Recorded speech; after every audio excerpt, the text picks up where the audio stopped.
सितंबर कलीसिया के कैलेंडर के अनुसार में सामान्य समय का 25वां रविवार है। आज के पाठ के आधार में हम लोग प्रभु का वचन सुनेंगे और उसके आधार में कुछ शिक्षा हमारे मनन चिंतन के लिए हम लोग लेंगे। आज का प्रभु का वचन का केंद्र बिंदु कहेंगे, जो मुख्य विषय कहेंगे, शिष्य बनने के लिए बुलावा, कॉल टू डिसाइपलशिप। पहला पाठ हम लोग सुनते हैं प्रज्ञा ग्रंथ से, और प्रज्ञा ग्रंथ में पुराना नियम का भाग में हम लोग सुनते हैं लोगों को दो भाग में बांटा गया है, धर्मी लोग और विधर्मी लोग। जो लोग धर्मी हैं वे ईश्वर को श्रद्धा रखते हैं और ईश्वर के आज्ञा अनुसार चलते हैं। जो लोग विधर्मी हैं वे ईश्वर के शिक्षा अनुसार नहीं चलते हैं। हम लोग पाठ में सुनते हैं कैसे विधर्मी लोग धर्मियों को कहेंगे बाधा होते हैं, उनके रास्ते में वे कुछ ऐसा करते हैं जो धर्मी लोग के लिए कहेंगे अड़चन हो जाता है। इसलिए लेखक लिखते हैं, विधर्मी आपस में कहते थे हम धर्मात्मा के लिए फांदा लगाएं क्योंकि वह हमें परेशान करता है और हमारे आचरण का विरोध करता है। प्रिय भाइयों और बहनों, हम लोग इस बात को पूरा पाठ चाहे सब वचन सुनने के बाद में हम लोग समझेंगे। धार्मी और बेधर्मी दो प्रकार के लोग होते हैं। विधर्मी लोग, जो लोग धार्मी हैं, उनको वे अलग अलग व्यवहार से उनको सताते हैं, उनके लिए बाधक बनते हैं। तो यही बात कहा गया है। लेकिन जो ईश्वर पर भरोसा रखता है, ईश्वर के शिक्षण पर चलता है, वह अत्याचार और अपमान को सह लेता है। हम अपमान और अत्याचार से उसकी परीक्षा लें, जिससे हम उसकी विनम्रता जान जाएं और उसका धैर्य परख सकें। हम उसे घिनौती मृत्यु का दंड दिलाएं, क्योंकि उसका दावा है कि वह सुरक्षित ही रहेगा। ये पहला पाठ का सारांश है, जहाँ हम लोग ईश्वर के प्रति श्रद्धा रखने नहीं रखने के बारे में सुनते हैं।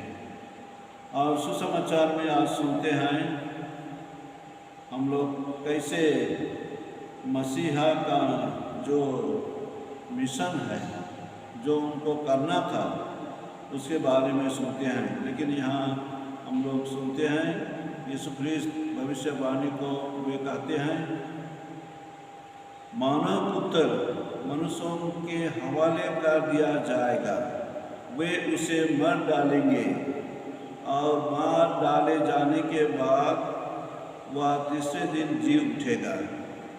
ये भविष्यवाणी के आधार में यीशु ख्रीस्त अपने शिष्यों को समझाते हैं, बताते हैं। लेकिन शिष्य लोग जब इसको सुनते हैं वे समझ नहीं पाते हैं और अपने बीच में वे बातचीत करते हैं कि उनमें से कौन बड़ा है। और यीशु ख्रीस्त उनका विचार को जानकर कहते हैं, यदि कोई पहला होना चाहे तो वह सबसे पिछला और सबका सेवक बने, अर्थात अपने को विनम्र रूप से चलाए, अपने को विनम्र करे। इसलिए हम लोग सुनते हैं पिछले का मतलब आगे नहीं, लेकिन पीछे तरफ, चाहे पीछे रहकर अपने को नंबर बनाते हुए एक सेवक के भांति हम लोग को चलाना चाहिए।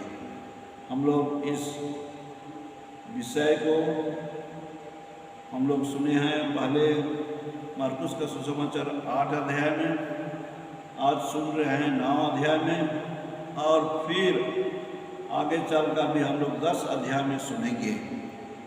मार्कुस का सुसमाचार में एक निर्दिष्ट समय है जब शिष्य लोग और विशेषकर पेतरुस पहचान लेते हैं कि वे मसीह हैं। दूसरे लोग नहीं समझ पाए थे। वे लोग कहते थे शायद एक नबी हैं ये, चाहे कोई एक ऐसा व्यक्ति है जो अचरज काम कर सकता है। लेकिन पेतरुस दृढ़तापूर्वक घोषणा करते हैं कि आप मसीह हैं। और इसके बाद में यीशु ख्रिस्त अपने बारे में बताते हैं कि उनका काम, उनका कर्तव्य क्या है। उनका कर्तव्य यही है कि वे दुख झेलेंगे, दुख कष्ट उठाएंगे, मर जाएंगे, लेकिन तीसरे दिन जी उठेंगे। ये हमारे विश्वास का एक बड़ा रहस्य है।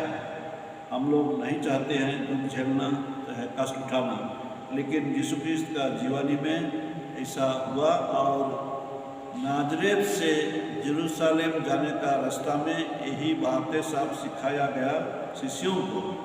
और कहेंगे वे जा रहे हैं, यात्रा कर रहे हैं यरूशलेम की ओर, अर्थात उनका मुक्ति का हासिल होने जा रहा है। हम लोग इस बात को ध्यान करेंगे। यीशु ख्रिस्त का वचन और यीशु ख्रिस्त न्योता देते हैं, जो उनको अनुकरण करेगा उनको ऐसे ही करना पड़ेगा। आज का दूसरा पाठ संत याकूब का पत्र से है, जहाँ वे हमें शिक्षा देते हैं ख्रिस्तीय जीवन जीने के लिए कैसे हमें ईर्ष्या और स्वार्थ से और दूसरे बुराई से बचना चाहिए। हम लोग सुनेंगे प्रभु का वचन में, जहाँ ईर्ष्या और स्वार्थ है वहाँ अशांति और हर तरह की बुराई भी पाई जाते हैं। और वे कैसे हमें क्रिस्तीय जीवन में चलना चाहिए उसको बताते हैं। किंतु ऊपर से आई हुई प्राज्ञा सबसे पहले निर्दोष है, और वह शांति प्रिय, सहनशील, विनम्र, करुणामय, परोपकारी, पक्षपातहीन और निष्कपट भी है। प्रिय भाइयों और बहनों, आज हम इस वचन को हम लोग सुने, वचन के आधार में चलिए मनन चिंतन करेंगे और प्रभु यीशु ख्रिस्त का शिक्षा के अनुसार में आज का जो मूल उद्देश्य है, चाहे मूल विषय है, कैसे हम लोग यीशु ख्रिस्त का अनुयायी बन सकेंगे, कैसे उनका शिष्य बन सकेंगे। हम आम जनता भी जो लोग ख्रिस्तिया हैं, बपतिस्मा लिए हैं, हम यीशु को अनुकरण करते हुए उनका शिक्षा से चलने से हम शिष्य बनते हैं। ये हम लोग साधारण तौर से कहेंगे। लेकिन जो लोग धर्म समाजी होते हैं, पुरोहित होते हैं, वे अपने जीवन को पूरी समर्पित कर देते हैं। उनका शिष्य बना फिर गहराई से लिया जाता है। तो आज हम लोग जो वचन सुने और जो शिक्षा सुने, इसके आधार में हम लोग मनन चिंतन करेंगे और हमारे ख्रिस्तीय जीवन के लिए हम लोग कुछ शिक्षा लेंगे और अपने को सही रास्ता में चलाने के लिए कोशिश करेंगे। आज के इस शुभ दिन में प्रभु ईश्वर हम सबों को अपना आशीर्वाद दे। आमीन।